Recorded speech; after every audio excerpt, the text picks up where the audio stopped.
si apa untuk ngomongin tentang pendidikan yang ada cuma kata dan drama. Nah, hari ini ada spesial karena kita kedatangan narasumber yang berada di bidangnya nih. Bukan kayak saya yang cuma modal TikTok udah merasa sebagai pengamat pendidikan. Halo Kak Nia, halo Kak Den. Halo. Nah, sebelum kita masuk ke segmen berikutnya, sebaiknya kita kenal dulu sama kakak yang terbaik kita ini nih. Boleh. Kita mulai dari Kak Nia aja ya. Halo juga Kak, halo semuanya. Perkenalkan, nama saya Nia Putri Ramadhani, mahasiswa semester 4 Pendidikan Bahasa dan Sastra Indonesia. Sebelumnya izin koreksi sedikit ya Kak. Nonton TikTok itu bukan riset Kak, tetapi penghiburan diri sendiri yang keliru. Belum 5 menit dari sini, Kak udah mulai sindir aja tadi. Selanjutnya Kak Adel Pak. Baik, halo semuanya. Perkenalkan, nama saya Delita Desiaska. Saya sama seperti Nia dari program studi pendidikan bahasa Indonesia, yaitu semester 4. Saya tapi tipikal yang tidak langsung menyindir ya, tapi saya harus mengamati situasi terlebih dahulu. Kita baru masuk nih Kak seniornya, tapi kita udah tahu kepribadian kakaknya gimana. Oh Kak Nia ini kayak dia yang lempar bola, atau ada ini kepribadiannya dia yang ngambil bola, gitu kan? Iya banget lagi. Maksudnya kayak Ya begitulah ya, namanya kepribadian ambivert Kak. Jadi ya tipikal orang yang mengamati situasi terlebih dahulu, jika diperlukan baru menunjukkan bagaimana sih sifat aslinya. Oke. BTW sebelum kita masuk ke segmen berikutnya nih, boleh nggak saya jujur sama Kak? Boleh, apa tuh? Sebenarnya saya ini agak deg-degan Kak. Kenapa tuh? Karena Kakak ini kan kuliah di dunia pendidikan, itu ternyata bahasa dan sastra Indonesia. Dan saya ini belum tahu tentang bahasa dan sastra Indonesia itu sendiri. Sementara kadang-kadang kalau saya ngomong tuh kadang-kadang belibet, kadang-kadang nggak nyambung konteksnya gimana, kadang-kadang katanya tuh kadang-kadang nggak nyambung. Kadang-kadang tuh belum ngerti yang benar tuh yang menyalahkan apa disalahkan Kak sebenarnya. Aman sih Kak, aman sih. Kalau masalah koreksi itu mah ini 8 kali koreksi, kecuali kalau kesalahannya itu memang luas. Jadi kalian berdua ini adalah calon guru bahasa sastra Indonesia ya Kak ya. Bisa langsung kakak-kakak ini ceritain gimana kalian bisa milih jurusan ini? Soalnya kalau boleh jujur nih Kak, dulu pelajaran bahasa dan sastra Indonesia ini gampang banget ya kan Kak? Iya banget kita memahami gitu kan. Tapi pas kita dapat nilainya nilai jebol. Pas saya tuh tanya sama guru saya jawabannya, jawaban kamu kurang tepat gitu. Jawaban gimana sih Kak yang harus yang tepat itu? Tidak sesuai ekspektasi. Iya. Nah itu dia masalahnya Kak. Kadang-kadang orang itu mikir bahasa Indonesia itu gampang dan mudah dipahami. Padahal mah orang-orang bisa berdebat sejam tentang masalah kata di itu kata depan atau bukan. Saya juga mikir kayak gitu. Ngapain kita belajar bahasa Indonesia kalau dari kecil kita udah diajarin bahasa Indonesia kan Kak? Kayak ngapain? Kayak istilahnya ngapain kita belajar Aduh, kok saja kamu aja. Aduh udah kelihatan. Sabar ya. Aman, nanti juga bakal jelek-jelek ke saya. Ini aus banget sumpah. Sabar. Tolong saya kita masuk ke 5 aja bisa nggak? Ini aus dipukul jadi sampai sini ya kan? Enggak apa-apa Lanjut. Jadi kalian ini adalah calon guru bahasa dan sastra Indonesia di masa depan ya. Kalian bisa langsung ceritain kenapa kalian milih jurusan ini? Soalnya waktu saya bahasa Indonesia dulu menganggap pelajaran bahasa Indonesia itu pelajaran yang mudah, yang uji, yang standar kayak. Tapi pas kita ngerjain soal dapat nilainya, nilai itu jeblok. Pas kita sama gurunya, gimana kurang tepat, jadi nggak sesuai ekspektasi. Iya Kak. Nah itu dia Kak masalahnya. Kadang-kadang orang mikir bahasa Indonesia itu gampang dan mudah dipahami. Padahal mah orang-orang itu kadang bisa berdebat tentang masalah di ke depan atau bukan. Saya juga mikir kayak itu Kak. Kenapa kita belajar bahasa Indonesia. Oh dari kecil, dari kita bayi diajarin bahasa Indonesia kan kak?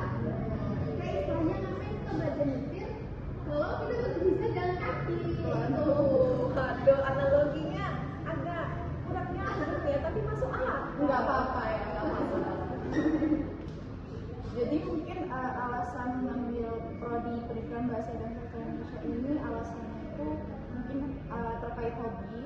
Saat SMP saya mulai menulis cerpen, lalu dilanjut pas saat SMA di jenjang sekolah menengah atas mencoba menulis puisi, tapi belum selesai nih kebetulan. Jadi nggak ada yang bisa dipublish ya ininya, novelnya ya, doain aja deh ya. Jadi saat memilih kuliah banyak sih sebenarnya plannya jurusan-jurusan lain, tapi kebetulan karena hobinya mendukung dengan bahasa dan sastra Indonesia ini, jurusan ini terkait, jadi kenapa nggak kita memilih prodi ini sih gitu kan. Jadi dengan kita menulis novel, buku-buku atau cerpen itu bukan sekedar menulis saja, tetapi ada maknanya. Jadi orang-orang tuh dapat teorinya, dapat memahami gitu. Teori juga ya. Benar, harus menggunakan teori juga. Jadi kakak ini kalau istilahnya kalau belajar masak harus belajar teorinya dulu. Ya bisa dibilang begitu analoginya ya. Kalau aku masuk prodi PPSI ini karena dari dulu suka teater sih Kak. Kebetulan dia anak teater kan. Benar. Iya, dari dulu suka teater. Nah ternyata teater sama sastra itu berkaitan erat loh Kak. Dari segi retorika, penyusunan naskah dan lain sebagainya itu saling berkaitan. Makanya masuk juga ke prodi PPSI. Jadi kalian berdua ini masuk jurusan yang sama, motivasi yang berbeda, yang satu dari menulis, yang satu dari panggung, tapi ketemu di titik yang sama ya kak? Betul banget Iya. Kak. Kayak kita mau naik ojol di rute yang berbeda tapi ketemu di titik yang sama. Analoginya agak dipaksakan tapi ya aman deh, aman banget. Terus ekspektasi kuliah di jurusan ini sama nggak sih kak kenyataannya? Soalnya banyak yang kuliah di bahasa ini tapi nganggap cuma tentang baca puisi, novel, cuma udah kepala itu aja kak. Jauh banget sih Kak ekspektasinya itu. Awal-awal masuk ya oke lah, udah ditahan. Ternyata pas bersatunya udah jadi gitu. Kita ketemu linguistik, monologi, tentang bunyi-bunyi bahasa. Pokoknya pusing banget awal-awal satu itu sampai mulai itu hampir jeblok gitu. Karena baru awal semester aja udah gitu ya. Tapi untungnya selama semester ini lama-kelamaan tambah naik IPK-nya. Alhamdulillah. Saya dengan kakak ngomong itu penting duluan saya. Jangan dipeningin dong. Kalau dari keadaan gimana kak? Benar sih, setuju dengan umpamanya tadi.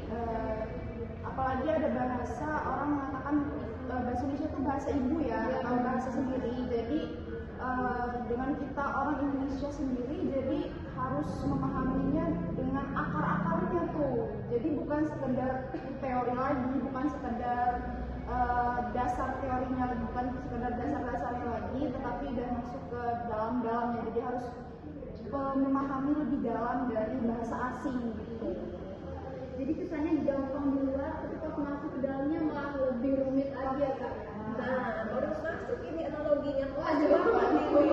jadi aku kayak Iya.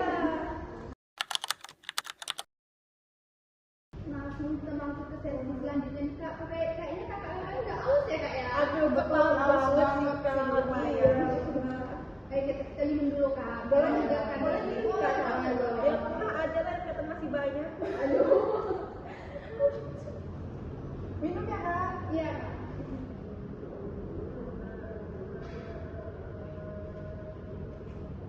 Alhamdulillah segar ya. Mulai pagi mata. Oke, kita masuk ke topik yang agak berat. Ini tentang kurikulum merdeka. Ini topik yang telah dibahas di grup WhatsApp. Isinya lebih panas dari transfer salah arisan. Logikanya agak masuk ya. Nah, dari sudut pandang kakak nih yang sebagai calon guru pendidikan bahasa dan sastra Indonesia nih, kayak mana sih kurikulum yang sesuai? Nah, soalnya kalau dengar dari TikTok nih kak ya, berita-berita TikTok nih, banyak orang tua yang merasa anak itu jadi bodoh amat, jadi terserah mereka karena nilai nggak mempengaruhi naik tidaknya kan kak. Nah kalau dari sebagian guru ini merasa bahwa administrasinya jauh lebih ribet, lebih numpuk. Gimana tuh kak? Dua-duanya benar kak, tetapi dari sisi yang berbeda. Kalau dari sisi murid itu, murid tidak lagi kejar-kejaran tentang materi yang terlalu banyak itu, tetapi lebih fokus ke pemahaman materi, bahan ajar, metode dan lain sebagainya, pembahasan tentang bahasa. Nah, murid itu tidak lagi fokus ke hafalannya saja kak. Betul, dan itu penting banget. Apalagi dulu itu metodenya itu yang penting materi kelar, bukan yang penting siswanya paham. Jadi saat siswa lulus, siswa mengimplementasikannya itu salah. Jadi gue buka lumayan. Jadi saat siswa lulus sekolah, jadi saat mereka hafal lulus nih, tapi saat mengimplementasikannya mereka bingung bagaimana cara mengimplementasikannya di dunia nyata gitu. Dan sebagai korban juga sih kak, karena waktu sekolah tuh disuruh hafalan dengan rumus matematika. Kalau ditanya untuk apa, kan tuh ujian, kita untuk apa-apa aja gitu. Nah itu dia kak, salah lama yang coba diperbaiki oleh pemerintah. Tapi masalahnya itu pemerintah itu kadang terburu-buru dalam merubah kurikulum. Jadi guru itu kadang-kadang belum terlalu paham tentang kurikulum merdeka yang baru dibuat ini. Tapi tetap itu untuk segera bisa memahaminya dan mengimplementasikannya di lapangan gitu kak. Iya, dan pelatihannya itu juga paling cuma sehari 2 hari doang kan. Jadi itu juga formatnya tuh webinar. Jadi didengerin tuh sambil ngerjain hal lain. Jadi saat guru mengimplementasikan ke siswa, jadi tidak sesuai tidak sejalan. Iya, kan gurunya juga udah nggak fokus kan. Benar. Kayak gini kayak dikasih HP baru canggih, tapi manualnya bahasa asing, terus disuruh langsung pakai buat kerjaan gitu kan. Iya persis kak. Terus ditambah lagi kak, administrasinya sekarang ini menumpuk. Guru itu yang harusnya fokus untuk mengajari siswa dengan baik dan tepat, tetapi malah harus mengurus administrasi yang seperti membuat modul ajar, lapor proyek T5 dan lain sebagainya. Nah, itu membuat guru itu fokusnya terpecah belah, yang harusnya fokus untuk siswa saja tetapi malah fokus untuk mengurusi administrasi itu. Iya Benar, itu yang bikin ironis. Kurikulum itu niatnya ngurangin beban siswa, ya kan, supaya siswa itu lebih ringan lagi deh ininya, tidak terlalu berat ya. Tetapi malah menjadi membebankan kepada guru, jadi menjadikan kerjaan administratif kepada gurunya. Guru kayaknya jadi kerja 2 kali ya Benar, kayak itu. Jadi bebannya tuh bukan hilang, tapi pindah tangan aja. Kayak utang yang dialihin ke saudara, tapi tetap kita sendiri yang nanggungnya. Berat banget sih itu. Nah itu dia kak. Terus ada lagi kak, kesenjangan tentang kesenjangan. Sekolah di kota besar itu sudah memiliki fasilitas yang memadai, sangat memadai. Nah terus guru-gurunya itu sudah sudah kompeten, sudah bisa menerapkan metode-metode yang diajarkan itu dengan baik dan ya itu. Tapi untuk sekolah-sekolah yang di daerah terpencil kak, masih sulit sekali tentang fasilitas ini, apalagi internet kak, masih sulit kak. Sulit ya kak. Harusnya pemerintah juga jangan mikirin yang di kota aja, tapi yang di desa juga dipikirin. Iya, jadi kurikulumnya sama tapi beda jauh di lapangan, tergantung daerahnya. Jadi yang niatnya buat siswa kesempatan belajar yang menjadi setara, malah jadi makin kelihatan tuh mana yang ketinggalan sesuai daerahnya masing-masing. Karena dari situ aja udah kelihatan ya kak ya. Nah, jadi saya jadi kepikiran juga nih kak, selain kurikulum merdeka, apa aja sih isu-isu yang jarang diomongin orang lain? Karena banyak obrolan-obrolan tentang pendidikan, tapi ujung-ujungnya ke kurikulum lagi, nggak membahas yang lain-lainnya. Ada Kak, ada Kak. Itu adalah gaji guru honor. Kakak tahu lah pasti gaji honor guru ini sekarang sangat-sangat di bawah UMR Kak. Guru-guru itu yang sudah mengabdi sejak lama, sudah sampai sekarang sudah tua dan hampir pensiun, tapi gajinya itu Kak masih 200.000, 300.000. Nah itu masalahnya Kak. Tidak sesuai ya.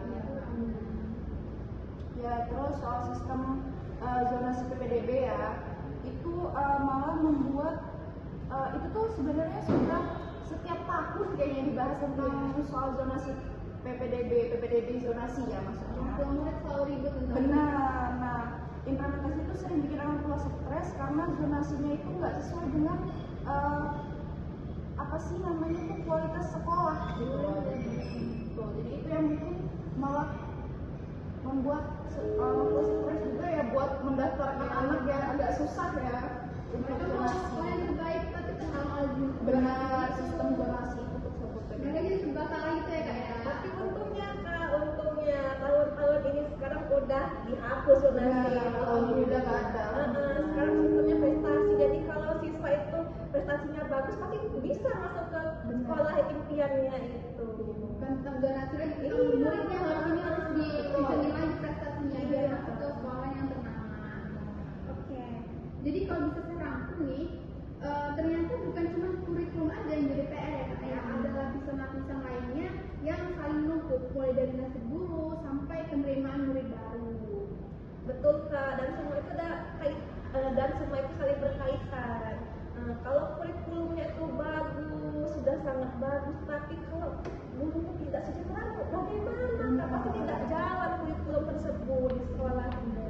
Karena gurunya udah ini duluan, sakiti kan, karena apa yang mereka lakukan itu tidak sesuai upahnya. Iya, gajinya tidak sesuai. Tidak sesuai dengan kerja keras mereka. Benar banget Kak. Jadi kalau bisa saya simpulin Kak, ini ada sisi positif dan sisi negatifnya juga Kak ya. Dari konsep sisi positifnya dulu deh. Konsepnya ini berjalan manusiawi, nggak cuma hafalan tapi punya untuk minat ada ruang untuk eksplorasi minat muridnya. Oke, kita kan udah ngomong-ngomong kayak dari tadi. Iya. Sekarang bagian yang susahnya, yaitu solusinya apa? Soalnya kalau kritik itu gampang lah Kak.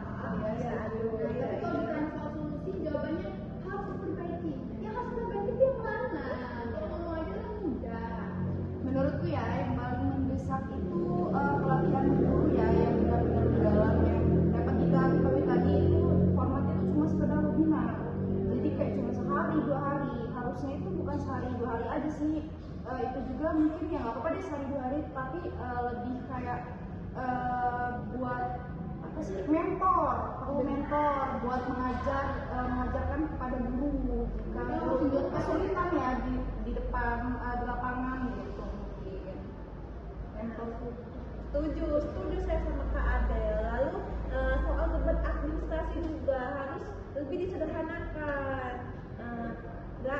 Tidak semua hal itu harus didokumentasikan lembar-lembar. Kasihlah template yang mudah kepada guru itu, yang fleksibel agar guru itu lebih fokus ke mengajar, bukan tentang masalah administrasi. Jadi intinya tuh percaya sama guru, kasih aliran simple, jangan bikin mereka kayak lagi ngerjain skripsi setiap semester ya Kak. Berat banget sih, Tepat sekali Kak, tepat sekali. Terus ada lagi nggak soal kesenjangan daerah ya? Memang ini emang butuh keberpihakan anggaran yang jelas, tapi bukan cuma soal internet, tapi juga distribusi guru yang berkualitas. Ya, kita butuhkan guru berkualitas tuh ya. Iya, sangat butuh. Terus juga banyak guru bagus nih, tapi numpuk tuh di kota, ya kan? Jadi padahal kan sementara di desa-desa, di pelosok itu kan butuh guru juga ya. Iya, harus disamaratakan, jangan semua di kota saja. Karena Nanti juga butuh. yang tempat-tempat lain akan ketinggalan tuh. Kasihan yang tinggalnya di pelosok, di daerah-daerah terpencil. Iya. Berarti solusinya bukan cuma soal kurikulum doang ya kak ya, tapi soal siapa yang menjalani dan gimana dukungannya. Betul kak, kurikulum kalau sudah sebagus apapun tapi teknis di lapangannya masih kurang ya tidak bakal bagus hasilnya. Terus kalau soal guru honorer nih kak, yang tadi kalian singgung, ada nggak sih solusi konkret yang bagus menurut kalian? Kalau menurut aku sih kak, daerah itu harus punya jalur pengangkatan yang jelas dan bertahap. Jangan hanya janji manis aja bagi kampanye, tapi sambil menunggu hal itu minimal ada standar lah yang manusiawi buat guru honor, terutama guru honor gajinya itu harus di atas UMR lah paling tidak. Biar mereka sebagai guru itu tidak malah buat cadangan kerja sendiri, tetap fokus ya, bukan nyari kerja sampingan lain tapi tetap fokus jadi guru itulah gajinya itu harus dinaikin. Aku saya sedikit menambahkan ya, peran masyarakat dan orang tua itu juga penting ya bagi siswa, bagi guru ya, bagi kadang kita itu terlalu nunggu solusi dari pemerintah doang nih. Waduh, padahal komunitas lokal itu tuh atau orang tua murid juga itu bisa bantu guru ya. Bisa contoh deh lewat program literasi swadaya atau donasi buku ya kan. Sekarang minim banget tuh orang yang baca buku. Kenapa tuh ya? Jadi ya itu fasilitas belajar tuh bukan cuma sekadar kita nunggu dari pemerintah ya. Entah kapan tuh ya. Harus sadar diri juga, harus tahu juga ya kak ya. Sekarang juga banyak anak-anak yang lebih banyak menonton game daripada baca buku. Itu negatif. Jadi solusi nggak selalu top up dari pemerintah ya kak ya, tapi juga bisa dari masyarakat itu sendiri. Iya, harus saling bekerja sama untuk meningkatkan pendidikan ini. Nah, ini tuh baru enak dengerin, ada kritiknya, ada solusinya juga, bukan cuma buang badan doang kayak ibu biasa. Waduh, merendahkan diri sendiri ya. Iya, suka merendahkan diri ya. Nggak boleh tuh kayak gitu. Dan juga sih kak, saya juga nggak punya warna apa-apa, saya mic ini aja. Mic goib nih kayaknya. Nah, kalau ngomong soal masa depan nih kak, kalian berdua nih lulus nanti mau jadi guru atau ada rencana lain?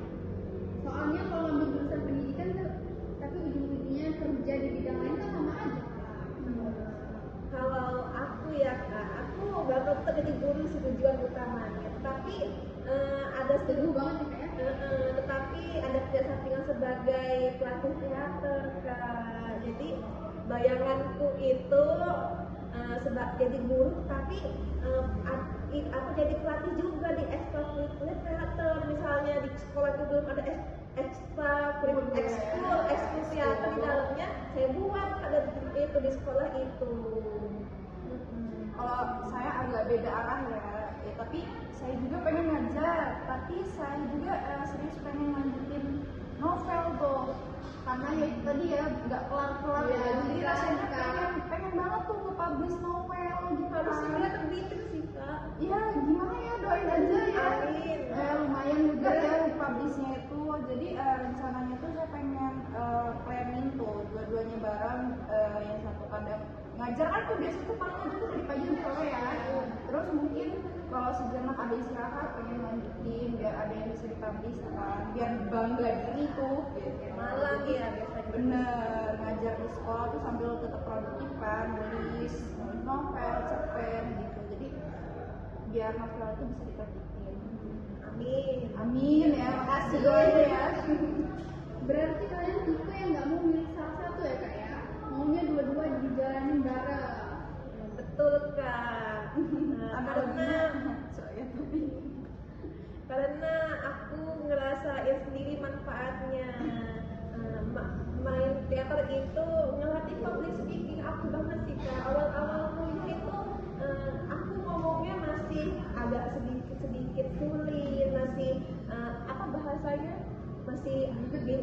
belibet. Iya. Nah, main teater itu melatih public speaking, kepercayaan diri juga. Nah, lalu sampai kemampuan mengelola emosi juga.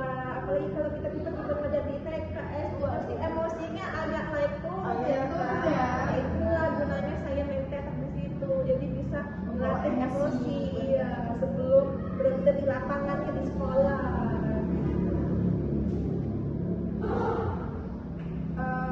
Kalau saya ya, selain nulis novel, saya juga ada kepikiran tuh jadi editor.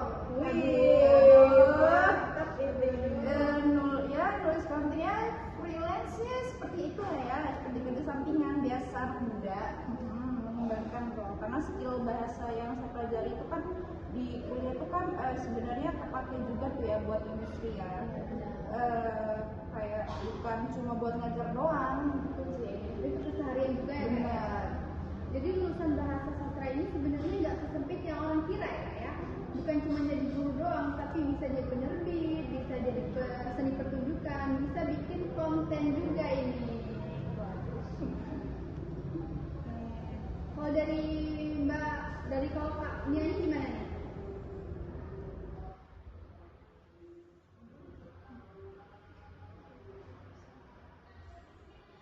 Betul, banyak yang ngira jurusan bahasa itu jalannya sempit Kak. Padahal kemampuan komunikasi dan literasinya itu kepake di hampir semua bidang.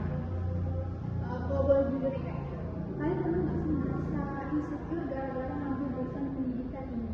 Terus lihat teman-teman jurusan lain yang katanya lebih menjanjikan, lebih oke, lagi di gajinya ini. Soal gaji ya. Pernah banget sih Kak, aku itu ngerasa insecure masuk pendidikan, keburuan lagi. Tapi lama kelamaan insecure itu tergantikan Kak, karena ternyata sebagus ini pendidikan bahasa dan sastra Indonesia itu banyak sekali lowongan kerja yang terbuka untuk untuk PBSI ini. Tidak hanya dipatok ke guru aja. Iya, bisa jadi ini aktris, penulis dan lain sebagainya. Banyak banget. Jadi ya itu tadi sempat saya juga mikir gitu ya dari awal, tapi pas melihat karir yang bisa diambil dari jurusan PBS ini, Prodi Pendidikan Bahasa dan Sastra Indonesia Kasih ini, insecure-nya tuh lama-lama hilang sendiri. Tadi karena luas tadi kan, bukan cuma ngajar doang, bisa jadi pengajar Aktris, aktor betul. Kebetulan yang mau jadi aktris bisa Amin.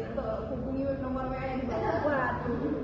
Jadi intinya gelarnya sama, tapi jalannya bisa nyabang kemana-mana ya Kak, ya. Kayak GPS yang bisa banyak rute buat satu tujuan. Bisa di share dari mana ini? Masuk dunia ada nafsu juga ya dari tadi ya. Oke, kita geser ke sedikit yang lebih santai ya Kak, ya. Kalau boleh tahu Kak Nia, ceritain dong soal teater kampusnya. Biasanya ngapain aja sih di sana? Boleh banget sih Kak, saya juga pengen cerita sedikit. Nah jadi aku itu ikut kegiatan UKM Sangkar Mahmud namanya, unit kegiatan Sangkar nomor. Sangkar Mahmud itu Sangkar Kreativitas Mahasiswa Muhammadiyah Kak. Nah di UKM Sangkar Mahmud ini ada 5 seni yang ada seni teater, seni rupa, seni musik, seni tari, lalu seni ada lagi pokoknya ada 5 pokoknya iya. Nah di seni teater ini aja kegiatannya itu kadang-kadang ada tentang olah vokal, olah tubuh, olah rasa dan olah lainnya. Ada banyak kegiatannya itu. Nah pelatihnya juga sangat-sangat profesional Kak. Dia merupakan seorang sastrawan yang cukup terkenal di Lampung ini. Indonesia juga cukup terkenal. Iya. Keren banget ya Kak, ya. Jadi kakak ini berbulan-bulan buat satu pentas doang ya Kak? Iya, berbulan-bulan buat pentas doang. Jadi effortnya kayak orang diet buat satu foto liburan gitu ya Kak, ya? Lumayan mirip sih Kak, sama-sama capek tapi puas pas hasilnya kelihatan. Terus paling yang berkesan saat main teater apa? Oh, ini waktu apa namanya latihan dasar teater Kak. Nah itu pas pembukaan aku itu jadi seorang bebek gitu, bukan seorang bebek tapi bukan angon bebek. Nah cara ngomongnya itu cuman wek wek wek wek aja, pokoknya dengan tingkah laku yang lucu gitu. Itu benar-benar jauh berbeda dengan saat ini. Sampai orang itu lah ternyata kakak itu yang ini berperan sebagai bebek itu. Pernah nggak sih kakak pas manggung tuh ada momen kocok kayak lupa dialog, kayak lupa gerakan, kayak gitu? Ada sih Kak, ini di apa waktu main jadi pengangon bebek itu pas ini naskah wek-wek itu ada. Itu kan latihannya sebulan, tapi sebulan itu pas waktu-waktu awal-awal kuliah Kak, sudah masuk kuliah, jadi latihannya itu tidak dicabutin, cuma kadang-kadang seminggu itu 2 kali, kadang cuma sekali, kadang malah kadang tidak lengkap anggotanya. Iya, jadi banyak improvisasi di situ. Jadi teater itu ternyata butuh skill juga ya kak ya, kayak skill dadakan improvisasinya juga, bukan cuma hafal naskah aja. Betul banget Kak, malah kadang banyak momen kita itu lebih banyak improvisasi di dalam pementasan itu. Kalau untuk Kak Adelifah, novel yang lagi tulis sekarang temanya apa nih? Boleh bocorin dong dikit-dikit? Boleh sih, dikit aja ya. Boleh sih nggak apa-apa. Waduh, ada banyak deh. Jadi novel saya tuh ini tuh tentang tokoh yang lagi nyari jati dirinya tuh. Sedikit menyentil konflik batin lah ya. Ya, tapi tidak berat-berat banget, masih wajar lah. Jadi dia tuh sedang mencari jati diri tuh di tengah tekanan keluarga, ya kan, kayak broken comedy gitulah ya, sama lingkungan sekitarnya, semacam konflik antara keinginan pribadi sama ekspektasi orang lain. Lumayan berat juga ya kak ya temanya. Aman kok, ya. nggak seberat itu. Biasanya nulis yang paling produktif tuh kapan kak? Malam hari atau siang hari atau di jam 12 malam seperti itu? Malam hari sih kak, itu tadi ya, karena kan pagi sampai siang sore itu kan mungkin ada kegiatan ke kuliah ya kita kan, belum lagi kalau misalnya kita ikut ekskul atau UKM ya, kalau di kampus di omnya unit kegiatan mahasiswa berekskul lagi. Berbeda ya? Iya benar, malam hari ya, karena suasana tuh lebih tenang kan, ya lebih kayak cair aja tuh pemikiran itu daripada itu tadi daripada sore, siang, pagi. Kita panas kan kak Benar, ya? jadi yang panas jadi beku rasanya. ada benar itu benar. Cair yang ada pengakuan itu. Nah ini menarik, dua-duanya sama nyalurin ekspresi lewat karya. Cuman medianya beda ya kak ya. Yang satu lewat panggung, yang satu lewat tulisan. Iya, kadang unik ya lagi dua-duanya itu sebenarnya berkaitan Kak. Yang Yang kita pelajari di jurusan ini, PBSI ini. paling berkesinambungan ya kak ya. Betul. Jadi hobi ini tuh bukan cuma pelarian dari tugas kuliah yang menumpuk sekali Waduh. ya, walaupun masih semester 4 banyak banget nih ya. Apalagi ini ya, apalagi ini. Jangan ya. Tapi juga latihan buat makin mendalami ilmu yang kita pelajari. Jadi hobi kita tuh bukan sekedar menjalani hobi aja gitu, tapi ya kita Diterapkan ke betul lingkungan kita. Gak cuma berdampak untuk kita sendiri, tapi Iya, juga jadi orang lebih lain banyak juga.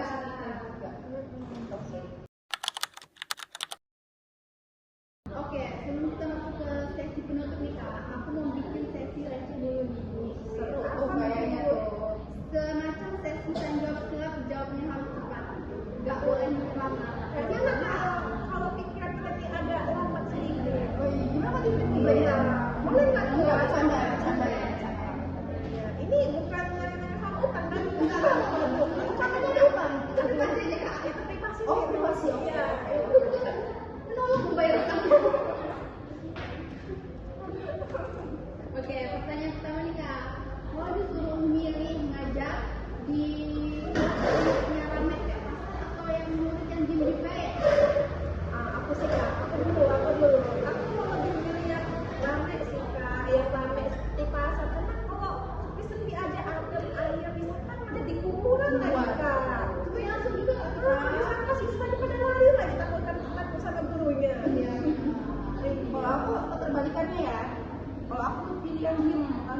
bisa observasi dulu, baru masuk ke mereka satu-satu. Ya tadi dengan kepribadian ambivert ya, beda membaca situasi terlebih dahulu baru menampakkan diri.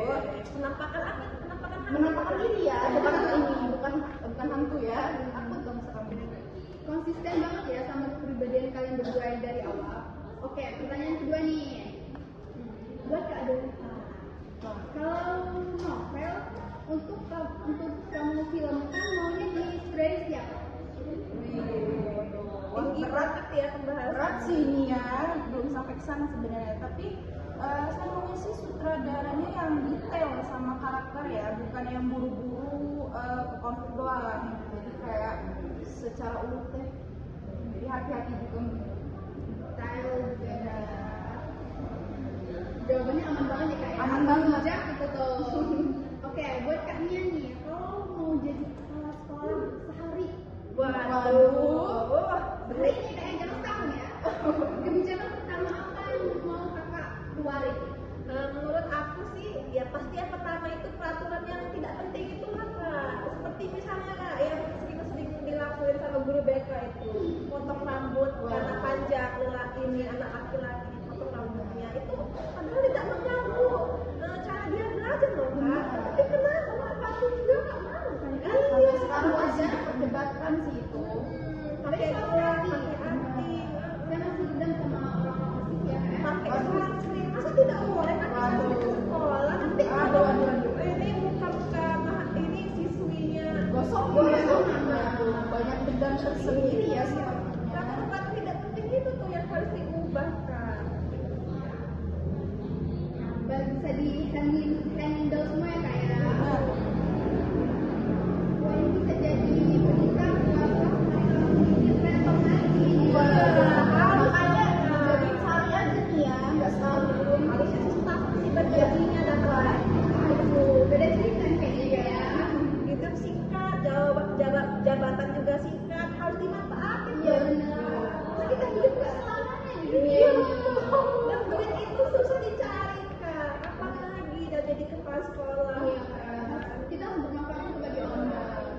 Yang terakhir nih Kak, kalau kalian harus menggambarin sistem pendidikan Indonesia pakai satu menu makanan, itu makanan apa? Kayaknya nggak ada yang nggak enak nggak sih? Aku bilang gado-gado sih kak. Apa tuh gado-gado? Makanan yang bisa Gado-gado. gado-gado. Isinya tuh macam-macam. Yang kita tahu kan gado-gado itu kan banyak ya, ada ya sayur itu banyak kan isinya ya, macam-macam dicampur jadi satu. Kadang enak, kadang nggak matching gitu ya. Ya, benar. Tapi tetap punya penggemar setia. Waduh. Contohnya saya sendiri nih suka nih gado-gado. Ya nanti habis pulang beli aja. Beli dulu kapas pulang nanti. Enggak kok, ini nggak ngode tapi kalau boleh. Oke Kak. Kalau aku sih apa namanya makanan yang sesuai gitu. Mie instan Kak. Mie instan tuh bisa cepet. Iya. Iya, cepat saja tetapi kadang kurang gizinya loh Kak. Gitu sistem. Enak tetapi Iya, kalau mau ada gizinya harus tambah telur sama nasi sih Kak. Waduh. Iya. Waktu kenyang 2 hari nggak makan ya Kak. ngomongin soal mie instan ya. Itu paling kakaknya paling. Saya teman nasi lagi nggak belinya. Bagi analogi kalian berdua nih baik, jago banget untuk analogi biasa analoginya. Oke, sesi receh selesai. Kita balik ke topik serius yang belum diselesaikan nih Kak. Aduh, siap. Oke, sebelum kita tutup nih Kak ya, aku mau nanya satu hal terakhir, harapan kalian buat pendidikan Indonesia ke depannya nih. Harapanku itu sederhana sih Kak. Semoga kita sebagai guru saat ini tuh lebih dihargai Kak. Bukan soal gaji saja, bukan soal gaji aja, tetapi juga soal soal kepercayaan buat inovasinya di kelas tanpa dibebani oleh administrasi yang menumpuk itu. Supaya guru itu tetap fokus gitu Kak. Kalau saya dari sendiri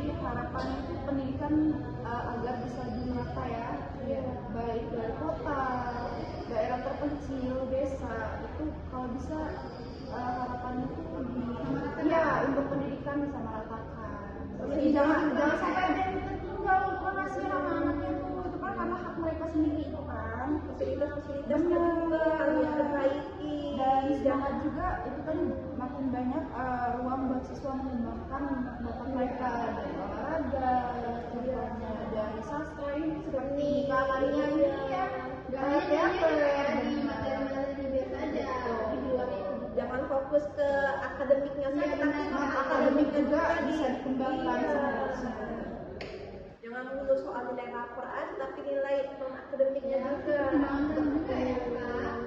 masa depan yang cerah. Iya, fasilitasnya juga di sekolah-sekolah itu. Apalagi sekolah-sekolah terkecil itu kan kadang atap sekolahnya kadang masih rusak. Iya, ini berbeda dengan sekolah di kota yang sudah sangat bagus, sangat milenial, sangat luar biasa. Sudah terjamin Masalah sekedar pemerataan fasilitas itu. Dan juga penting karena buat zaman sekarang masih agak tertinggal ya yang desa, yang di daerah-daerah terpencil Jauh dari kota ya. benar. Oke, kalau harapan saya sih Kak, sederhana aja. Semoga makin banyak calon guru kayak kalian berdua nih. Yang beneran mikirin muridnya, bukan cuma ngajar target administrasinya aja. Nah, jadi buat yang dengar sampai akhir sini, makasih ya udah mau nemenin kita ngobrol soal pendidikan, kurikulum, sampai curhat soal masa depan. Buatnya dan ada Diva, makasih banyak udah mau merepotin di podcast Absurd ini ya. Terima kasih banyak juga Kakak. Ya, makasih juga. Seru banget ini siniar kali ini. Ya, makasih Seru banget juga. ngobrolnya. Semoga podcast ini bermanfaat ya buat semuanya. Amin. Bidang ini bermanfaat untuk semuanya, apalagi di bidang pendidikan ini. Khususnya pendidikan bahasa dan sastra Indonesia. Betul Iya. sekali. Semoga kedepannya guru lebih sejahtera deh, pokoknya amin ya rabbal alamin. Semoga gaji kami pas jadi guru itu sudah di atas UMR. Amin ya Allah. Benar. Oke, kita sampai di akhir acara ya Kak ya. Sampai ketemu di episode berikutnya. Tetap semangat belajar dan ingat kurikulum boleh ganti-ganti, tapi semangat belajar jangan jadi batal.